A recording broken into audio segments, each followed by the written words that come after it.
sing kuat nandang kahanan, sapa sing ora krasa kelangan, ditinggal pas sayang-sayangi, pas lagi jeru-jerune, kowe milih dalan liyane.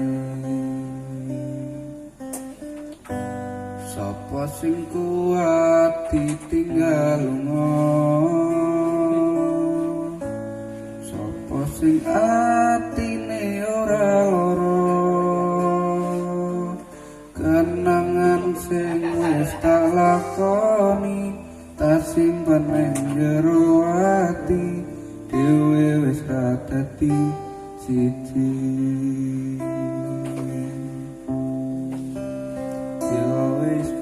Tak lakoni anti sak kuat-kuate ati, pesenku mung siji sing ati-ati, soku mung mendem esuk tekan sonten, mergo sadar diri kula dudu sinten-sinten.